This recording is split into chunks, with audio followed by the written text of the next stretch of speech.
News മലയാളത്തിൻ്റെ വൈകുന്നേരത്തെ വാർത്താ വർത്തമാന പരിപാടിയായ ഓട്ടും കട്ടനിലേക്ക് സ്വാഗതം. നടനും സംവിധായകനും മുൻ പട്ടാളക്കാരനുമായിരുന്ന മുൻ മേജറുമായിരുന്ന മേജർ രവി ഇത്തവണ തെരഞ്ഞെടുപ്പ് കളത്തിലേക്ക് ഇറങ്ങുന്നു എന്നാണ് സൂചന. ഒറ്റപ്പാലമാണ് മണ്ഡലം. അവിടെ BJPയുടെ സ്ഥാനാർത്ഥിയായി മേജർ രവി മത്സരിക്കുമ്പോൾ അവിടെ അറിയാമല്ലോ, ഒറ്റപ്പാലം വ്യാപകമായ സിനിമാ ലൊക്കേഷനുകളൊക്കെ ധാരാളമുള്ള സ്ഥലമാണ്. അവിടുത്തെ സിനിമാ ബന്ധങ്ങളും പിന്നെ തരക്കേടില്ലാത്ത ഒരു വോട്ട് ബാങ്കും അവിടെ BJPക്കുണ്ട്. ഇത് രണ്ടും കൂടി അവിടെ BJPക്ക് ഒരു കൈ നോക്കാമെന്നാണ് അവർ കരുതുന്നത്. അത് വിലപ്പോകുമോ എന്നാണ് ചോദ്യം. ഒറ്റപ്പാലത്ത് BJPക്ക് മേജർ രവിയെ നിർത്തിയിട്ട് എന്തെങ്കിലും കാര്യമുണ്ടോ? അത് ഇടതുപക്ഷത്തിൻ്റെ നെടുങ്കോട്ടയായിട്ടുള്ള ഒരു മണ്ഡലമാണ്. കഴിഞ്ഞ 30-35 വർഷമായിട്ട് അവിടെ സ്ഥിരമായി ഇടതുപക്ഷം ജയിക്കുന്ന, പ്രത്യേകിച്ച് കഴിഞ്ഞ 3-4 ടൈമായി CPM ജയിക്കുന്ന മണ്ഡലമാണെന്ന് കൂടി നമ്മൾ ഓർക്കണം. ആസിഫ, എന്താ തോന്നുന്നത്? മേജർ രവി ഒറ്റപ്പാലത്ത് മത്സരിച്ചാൽ ഗുണം ചെയ്യുമെന്ന് ചോദിച്ചാൽ ഒരു തരത്തിൽ ഗുണം ചെയ്യും. അതെങ്ങനെയാണെന്ന് വെച്ചാൽ സിനിമാ ലൊക്കേഷനാണല്ലോ ഒറ്റപ്പാലം. ഗുണം ചെയ്യും. തിരഞ്ഞെടുപ്പ് മത്സരിക്കുമ്പോൾ ഒറ്റപ്പാലത്തിൻ്റെ മുക്കിലും മൂലയിലൊക്കെ പോകേണ്ടി വരും. അപ്പോൾ എന്താ പുതിയ ലൊക്കേഷൻ അതിൻ്റെ അപ്പുറത്തേക്ക് BJPക്ക് എങ്ങനെ ഗുണം ചെയ്യാനാ? ഞാൻ പറഞ്ഞത് ആ രീതിയിൽ ഗുണം ചെയ്യും. അതായത് മുക്കിലും മൂലയിലും പോകേണ്ടി വരും. അപ്പോൾ പുതിയ ലൊക്കേഷനുകൾ കാണാൻ പറ്റും. അങ്ങനെ മലയാള സിനിമയ്ക്ക് ചിലപ്പോൾ കുറച്ച് കൂടുതൽ പുതിയ ലൊക്കേഷൻ കിട്ടിയേക്കും. എന്നതിൻ്റെ അപ്പുറത്തേക്ക് മേജർ രവി മത്സരിച്ചാൽ BJPക്ക് ഒരു തരത്തിലും ഗുണം ചെയ്യില്ല. കഴിഞ്ഞ തവണ കിട്ടിയ വോട്ട് പോലും മേജർ രവി മത്സരിച്ചാൽ ലഭിക്കില്ല എന്നതിൻ്റെ തോന്നൽ. 2015 സംഘപരിവാർ അനുകൂലിയായ ഒരു സിനിമാ സംവിധായകനായിരുന്നു മേജർ രവി. 2020 തദ്ദേശ തെരഞ്ഞെടുപ്പ് വന്നപ്പോൾ സംഘപരിവാറുകാരനായി BJPക്കാരനായി തെരഞ്ഞെടുപ്പ് പ്രചാരണ രംഗത്തിറങ്ങി പലയിടത്തും പോയി പ്രചാരണം നടത്തി. 2021 ആയപ്പോൾ എന്താ പറ്റിയത്? നേരെ പോയി കോൺഗ്രസിൻ്റെ ഐക്യകേരള യാത്രയിൽ പോയി BJPയെ അടിമുടി ചീത്ത വിളിച്ചു. അന്ന് വിളിച്ച ചീത്തയ്ക്കൊന്നും ഒരു പരിധിയില്ല. 90% 90% നേതാക്കന്മാരും കള്ളന്മാരാണ്, ജനങ്ങളുടെ ഇടയിൽ ജീവിക്കുന്നവരല്ല, പണം ഉണ്ടാക്കാൻ വേണ്ടി മാത്രമാണ് ഇവിടുത്തെ BJP നേതാക്കൾ മുന്നോട്ട് പോകുന്നത്. ആ രീതിയിൽ പറഞ്ഞ മേജർ രവിയാണ് വീണ്ടും BJPയിൽ പോയി സ്ഥാനം വാങ്ങി മത്സരിക്കാൻ പോകും. അദ്ദേഹം അന്നേ കരുതിയിരുന്നു ഏതെങ്കിലും ഒരു ഷുവർ സീറ്റ് കിട്ടുമെന്ന്. അത് പിന്നെ ഇങ്ങോട്ട് വന്നപ്പോൾ നടന്നു വന്നില്ല. അതൊക്കെ കൊണ്ടായിരുന്നു തോന്നുന്നു അല്ലേ? കോൺഗ്രസിൽ സീറ്റ് അല്ലല്ല, BJPയിൽ ആ രീതിയിൽ. പക്ഷേ കോൺഗ്രസ്സുകാർ ആ ഒരു യാത്രയിലെ അന്ന് സ്വീകരിച്ചതല്ലാതെ കോൺഗ്രസും അടുപ്പിച്ചിട്ടില്ല എന്നാണ് എനിക്ക് തോന്നുന്നത്. അതിൻ്റെയൊക്കെ വേറെ സംഭവം ഉണ്ടായിട്ടുണ്ട്. ഇടക്കാലത്ത് കളമശ്ശേരിയിൽ നമ്മുടെ P. രാജീവിന് വേണ്ടി തിരഞ്ഞെടുപ്പ് പ്രചാരണത്തിന് പോയി. അന്ന് പോയിട്ട് സഖാക്കളെ നിങ്ങൾക്ക് അഭിവാദ്യങ്ങൾ എന്നൊക്കെ പറഞ്ഞ് അന്ന് പ്രസംഗിച്ച് ഞാൻ ഓർക്കുന്നുണ്ട്. അപ്പോൾ സുരേഷ് ഗോപിയുടെ വേറൊരു പതിപ്പാണെന്ന് തോന്നുന്നു. എല്ലാ രാഷ്ട്രീയ പാർട്ടിയിലും ഒന്ന് പയറ്റി നോക്കി അങ്ങനെ ചരിത്രമൊക്കെ പറയാൻ പറ്റുന്ന ലാസ്റ്റ് BJPയിൽ തന്നെ എത്തി. ഇനിയിപ്പം ഒരു കൈ നോക്കിയേക്കാമെന്ന് മേജർ രവി വിചാരിക്കുന്നുണ്ട്. പക്ഷേ BJPക്ക് അവിടെ ഗുണം ചെയ്യില്ല. കാരണം അതൊരു മേജർ രവി എന്ന് പറയുന്നത് നമ്മൾ വിചാരിക്കുന്ന പോലെ ഒരു ആളുകളുടെ ഇടയിൽ വലിയ ഒരു പരിചിതമായ മുഖമോ ഈ ചാനൽ ചർച്ചകൾ വന്നിരിക്കുന്നു. അങ്ങനെ പിന്നെ മേജർ രവി തന്നെ വിശ്വസിക്കുന്ന പോലെ ഒരു ഹീറോയിക് പരിവേഷമൊന്നും ഇല്ല. പലയിടത്തും പോയി പരിചയപ്പെടുത്താൻ തന്നെ വരും. സാധാരണക്കാർക്കൊന്നും ചിലപ്പോൾ ഒരു പക്ഷേ അറിഞ്ഞുകൊള്ളണമെന്നൊന്നുമില്ല. അപ്പോൾ അങ്ങനെ BJPയുടെ ഒരു മുഖമായിട്ടോ സംഘപരിവാർ രാഷ്ട്രീയം അങ്ങനെ പോലും ആ രീതിയിൽ പോലും പറയാൻ പറ്റുന്ന ആളോ ഒന്നുമല്ല എന്നാണ് എനിക്ക് തോന്നുന്നത്. അങ്ങനെ BJP ഗുണം ചെയ്യാൻ കഴിയുന്ന ഒരു സ്റ്റാർ കാൻഡിഡേറ്റ് ആയിട്ടൊന്നും മേജർ രവിയെ കരുതാൻ കഴിയില്ല എന്ന് എനിക്ക് തോന്നുന്നു. ശ്യാമലി, നമ്മൾ തുടക്കത്തിൽ ഒരു ഇൻട്രൊഡക്ഷനൊക്കെ പറഞ്ഞു തുടങ്ങി. ആദ്യം തന്നെ ആസിഫ സാധ്യത, ഞാൻ വിചാരിച്ച ആസിഫ് എന്താ വളരെ ഗൗരവമായിട്ട് പറഞ്ഞു വരുന്നത്. എന്താ തോന്നുന്നത് ആസിഫെ? പക്ഷേ അദ്ദേഹത്തിൻ്റെ സിനിമകൾക്കൊക്കെ പശ്ചാത്തലമായിരിക്കുന്നത് ഒറ്റപ്പാലം പോലുള്ള ഒരു സ്ഥലത്ത് എങ്ങനെയാണ് ഒരു സൈനിക നീക്കം നമ്മൾ കാണിക്കാൻ പോകുന്നത് ഇത്ര മനോഹരമായ ലൊക്കേഷനിൽ? അപ്പോൾ അതിലർത്ഥമില്ല. പിന്നെ മോഹൻലാൽ ചിലപ്പോൾ നായികയുമായോ അല്ലെങ്കിൽ കുടുംബവുമായോ ഇടപഴകുന്ന ഒരു രംഗമൊക്കെ അവിടെ വേണമെങ്കിൽ ചിത്രീകരിക്കാം, അത്രേ ഉള്ളൂ. അപ്പോഴും ഞാൻ പറയാണ് സുജിത്ത്, എല്ലാ സിനിമയിലും അങ്ങനെ ഒരു രംഗമുണ്ട്. നാട്ടിൽ വന്നിട്ട് തിരിച്ചു പാട്ടുനാട്ടി വേണം. അപ്പൊ നമുക്ക് ഉത്സവത്തിനായിരിക്കും വരുന്നത്. അതെ കറക്റ്റ് അല്ലേ? ശരിയാ. അപ്പോഴും ഞാൻ ഇങ്ങനെ കുറച്ചുകൂടെ ബേസായിട്ട് ഞാൻ ഇങ്ങനെ ആലോചിച്ചിരിക്കുക. സാധാരണഗതിയിൽ നമ്മളൊരു മിലിറ്ററി ഉദ്യോഗസ്ഥൻ, എക്സ് മിലിറ്ററി ഉദ്യോഗസ്ഥനിൽ നിന്ന് നമ്മൾ എന്തൊക്കെയാണ് പ്രതീക്ഷിക്കുക?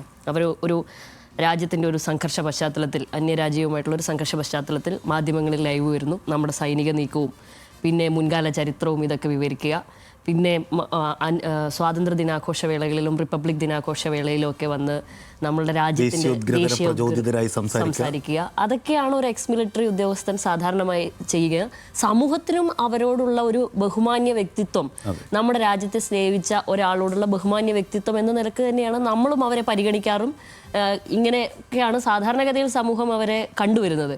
പക്ഷെ മേജർ രവിയിലേക്ക് വരുമ്പോഴത്തേനും മേജർ എന്ന പദവി ഒരു പ്രത്യേക കമ്മ്യൂണിറ്റിയെ ചീത്ത വിളിക്കുക കൂടുതൽ സമയവും. അതെ മേജർ രവിയിലേക്ക് വരുമ്പോൾ മേജർ രവി അദ്ദേഹം വഹിച്ച ഒരു പദവിക്ക് നമ്മൾ കൊടുക്കേണ്ട ഒരു ബഹുമാനം പോലും അന്യമാക്കുകയാണ് അദ്ദേഹം തന്നെ. അങ്ങനെയുള്ള പ്രവർത്തികളാണ് അദ്ദേഹം ഇക്കാലയളവിൽ ചെയ്തു വരുന്നതെന്നാണ് എനിക്ക് തോന്നുന്നത്.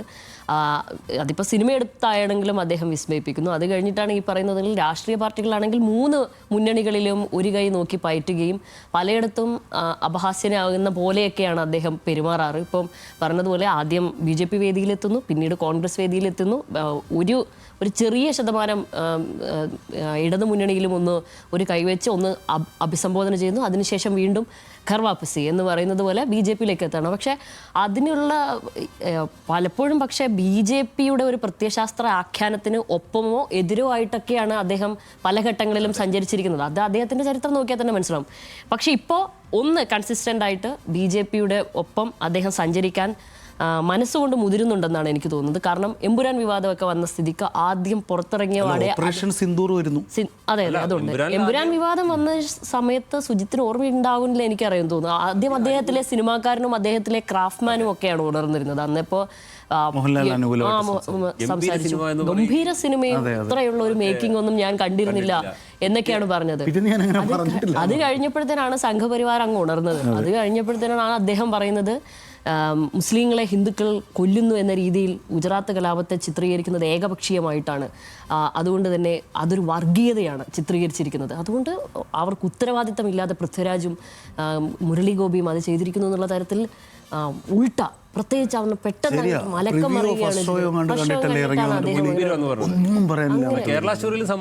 കേരള സ്റ്റോറിയിൽ ആദ്യ കേരള സ്റ്റോറി ഇറങ്ങിയപ്പോൾ അദ്ദേഹത്തിന് ഇത് വിരുദ്ധമായത് ബീഫ് കഴിക്കട്ടെ ആളുകൾ എന്നായിരുന്നു അദ്ദേഹത്തിന്റെ നിലപാട്. പക്ഷെ പിന്നീട് അത് അങ്ങോട്ട് മാറുന്നു. അപ്പോൾ ഒപ്പം നിൽക്കുകയും എതിരെ നിന്ന് സംസാരിക്കുകയും ചെയ്ത ഒരാൾ എമ്പുരാനോടുകൂടി ഉറച്ചിട്ടുണ്ട്.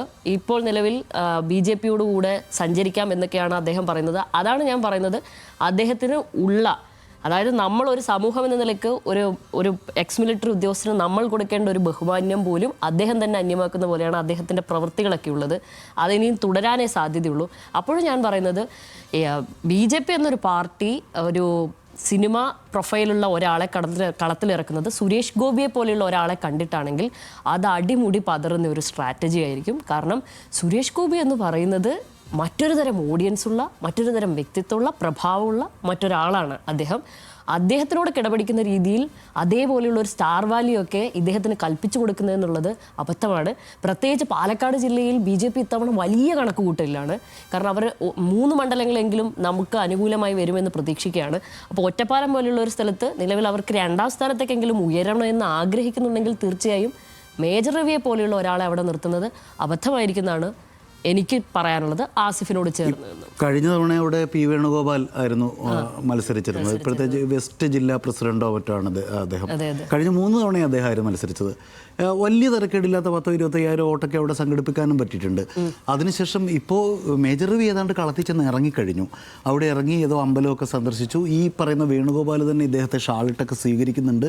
അവിടുത്തെ പൗരപ്രമുഖരുടെ വീട്ടിലൊക്കെ അദ്ദേഹം പോകുന്നുണ്ട്. പോയി ഏതാണ്ട് സ്ഥാനാർത്ഥിത്വം ഉറപ്പിച്ച മട്ടാണ്. ഇനി CPMൻ്റെയൊക്കെ കാര്യം പറയുന്ന പോലെ തന്നെ BJPയുടെ അവസാന നിമിഷത്തിൽ മാറുമോ ഇല്ലയോ എന്നൊന്നും അറിയില്ല. എനിക്ക് തോന്നുന്നൊരു കാര്യം എന്താണെന്ന് പറയുക, എല്ലാ കാലത്തും ഈ മേജർ രവി എന്ന് പറയുന്ന കക്ഷി ഈ പറയുന്ന രാജ്യാധികാരത്തെക്കുറിച്ചും അല്ല ഈ ദേശസ്നേഹത്തെക്കുറിച്ചും ഒക്കെ പറയുമെങ്കിലും അത്തരം ഈ ദേശസ്നേഹ പ്രചോദനം, രാജ്യത്തിൻ്റെ ആത്മാവ് എന്നൊക്കെ പറയുന്നത് ഇതിനെ ഒരു കേവല യുക്തികളിലേക്ക് എപ്പോഴും വെട്ടിച്ചിരിക്കുകയും അതിനെ ഒരു തെരഞ്ഞെടുപ്പ് വിജയങ്ങളുമായിട്ടോ സ്ഥാനമാനങ്ങളുമായിട്ടോ ഒക്കെ ചേർത്ത് വെച്ച് ആലോചിക്കുന്ന ഒരു കക്ഷിയാണ് എപ്പോഴും. ഇപ്പോൾ മോഹൻലാലിന് കേണൽ സ്ഥാനം വാങ്ങിക്കൊടുക്കുന്നതിൽ ഞാനൊരു പങ്ക് വഹിച്ചു, അല്ലെങ്കിൽ തിരഞ്ഞെടുക്കപ്പെട്ട സ്ഥാനങ്ങൾ ഇതിലേക്കൊക്കെ ചെല്ലുന്നതൊരു വളരെ പ്രധാനപ്പെട്ട കാര്യമാണ്. പിന്നെ ഈ ഒറ്റപ്പാലം പോലൊരു സ്ഥലത്തേക്ക് ചെല്ലുമ്പോൾ മലയാള സിനിമയുടെ ധാരാളം ഫ്യൂഡൽ പരിസരങ്ങളുണ്ടായി വന്നിട്ടുള്ള സ്ഥലമാണ്. അമ്പലവും മനയും തമ്പുരാനും കിണ്ടിയും വിളക്കും പാടവും ആ ഒരു പരിസരമൊക്കെ അവിടെ ഉണ്ട്. അപ്പോൾ ഇത് പുറത്ത് നിൽക്കുന്ന BJPയുടെ ഒരു സംഘപരിവാറിൻ്റെ വിശാല അജണ്ടയുടെ പരിസരങ്ങളെ പലപ്പോഴും ഇത്തരം സിനിമാ പ്രമേയങ്ങൾ കോൺട്രിബ്യൂട്ട് ചെയ്തിട്ടുണ്ട്. ഈ ഫ്യൂഡൽ സാംസ്കാരിക മൂല്യബോധങ്ങളും അതിൻ്റെ അതീത പരിസരങ്ങളിൽ നിന്ന് ഉണ്ടാകുന്ന ഇത്തരം പ്രമേയങ്ങളുമൊക്കെ. പക്ഷേ ഈ ഒറ്റപ്പാലത്ത് വേറെയും ഗ്രാമീണ ഇഷ്ടം പോലെ സിനിമകളുണ്ടായിട്ടുണ്ട്. പിന്നെ ഈ എന്താ പറയുക, ഓപ്പറേഷൻ സിന്ദൂർ വരുന്നു. ഇനി അതിലൊരു പക്ഷേ ഒറ്റപ്പാലത്ത് വെച്ചൊരു പാട്ടുണ്ടാവാം. സിനിമ ഇത് കഴിഞ്ഞിട്ടേ ഉണ്ടാവുള്ളൂ എന്തായാലും ഈ പറയുന്ന പോലെ. ഇതെല്ലാം കൂടി പക്ഷേ വോട്ടായി മാറാനൊന്നുള്ള ഒരു സാധ്യതയില്ല. ഞാൻ വെറുതെ ഏതായാലും നമ്മൾ സംസാരിച്ച് 2021 നിയമസഭാ ഫലം എടുത്താൽ കെ പ്രേംകുമാറിൻ്റെ CPM-ന്റെ ഭൂരിപക്ഷം 15,152 വോട്ടാണ്. അന്ന് സരിനായിരുന്നു ഓപ്പോസിറ്റ് സ്ഥാനാർത്ഥി. അദ്ദേഹം 59,707 വോട്ട് പിടിച്ചു.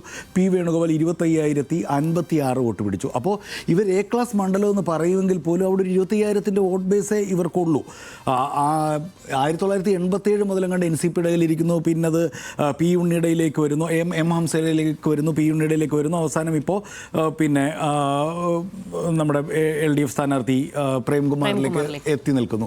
ഇങ്ങനെ ഒരു 35 വർഷമായിട്ട് ഇടതുപക്ഷം കൈവശം വെച്ചുകൊണ്ടിരിക്കുന്ന ഒരു മണ്ഡലത്തിൽ എ ക്ലാസ് എന്നൊക്കെ പറഞ്ഞ് നമ്മൾ ഇങ്ങനെ പറയുന്ന ഒരു പരിവേഷം ഉണ്ടാക്കുക അല്ലാതെ അത് മേലേക്കൊന്നും പോകുമെന്ന് ഇപ്പോൾ നമ്മൾ ഏതാണ്ട് ഒരു അഭിപ്രായത്തിലേക്ക് വരിക എനിക്കും തോന്നുന്നില്ല. മാത്രമല്ല ഈ പി വേണുഗോപാൽ 3 ടൈം കൊണ്ട് അധ്വാനിച്ചുണ്ടാക്കിയ 25,056 താഴെ പോകും. ഉറപ്പായിട്ടും പോകും. മാത്രമല്ല എനിക്കൊരു അഭിപ്രായ വ്യത്യാസമുള്ളത്, വേണുഗോപാൽ 3 തവണ അധ്വാനിച്ചുണ്ടാക്കിയത് എന്നുള്ള അഭിപ്രായത്തിൽ എനിക്ക് യോജിപ്പില്ല. കാരണം BJPയുടെ കഴിഞ്ഞ 2 തെരഞ്ഞെടുപ്പിൽ BJPയുടെ സംസ്ഥാനത്ത് മുഴുവൻ നിയമസഭാ മണ്ഡലങ്ങളിലും ഏറെക്കുറെ 90% നിയമസഭാ മണ്ഡലങ്ങളിലും വോട്ട് വർധനവ്, ആ വർധനവ് വേണുഗോപാലിന് ലഭിച്ചിട്ടുണ്ട്. അതിൻ്റെ അപ്പുറത്തേക്ക് നേട്ടമുണ്ടാക്കിയ മണ്ഡലമല്ല ഇത്. നമ്മൾ എ ക്ലാസ് എന്ന് പറഞ്ഞ് വിശേഷിപ്പിക്കുന്ന പല മണ്ഡലങ്ങളും എ ക്ലാസ്സും ബി ക്ലാസ്സും പോലുമല്ല BJP. അത് എപ്പോഴും അവരുടെ C ക്ലാസ് മണ്ഡലങ്ങളായി തന്നെ നിൽക്കുന്നത്. അവരിപ്പോൾ 20,000-ന് മുകളിൽ അവർ വോട്ട് പിടിക്കുന്ന മിക്ക മണ്ഡലങ്ങളും അവരിപ്പോൾ എ ക്ലാസ്. മാത്രമല്ല ആസിഫെ, ഈ കഴിഞ്ഞ തദ്ദേശ തെരഞ്ഞെടുപ്പിൽ അവിടെ എല്ലാ തദ്ദേശ സ്ഥാപനങ്ങളോടെ കൂട്ടി നോക്കിയാൽ 15,379 വോട്ടിൻ്റെ ഭൂരിപക്ഷം അവിടെ LDF-നുണ്ട്.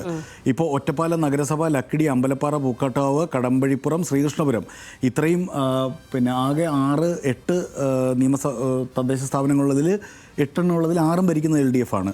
കരിമ്പുഴയും തച്ചനാട്ടുകരയും മാത്രമേ UDF-നുള്ളൂ. അപ്പോൾ ഇത്രയും ഒരു മോശം സിറ്റുവേഷനിൽ നിൽക്കുന്ന സമയത്ത് പോലും നല്ല പെർഫോമൻസ് കാണിച്ച മാത്രമല്ല BJP-യിലേക്ക് പോയ ആ വലിയൊരു വോട്ട് ബാങ്കുണ്ടല്ലോ ശബരിമല പ്രക്ഷോഭം കഴിഞ്ഞതിന് ശേഷം, അത് പക്ഷേ കോൺഗ്രസിൽ നിന്ന് പോയ ഒഴുക്ക് അതുപോലെ തന്നെ തിരിച്ചു വന്നിട്ടുണ്ടാകുന്ന എനിക്ക് തോന്നുന്നു. കാരണം തദ്ദേശ തെരഞ്ഞെടുപ്പിൽ നമുക്കൊരു വോട്ടിംഗ് നില നോക്കിയാൽ പലയിടത്തും അറിയാം. കാരണം BJP നേട്ടം ഉണ്ടാക്കിയ പലയിടത്തും കോൺഗ്രസ് ക്ഷീണിച്ചായിരുന്നു. പക്ഷെ അത് നേരെ തിരിച്ചു വന്നിട്ടുണ്ട്. BJPക്ക് കോട്ടം ഉണ്ടായത് എല്ലായിടത്തും.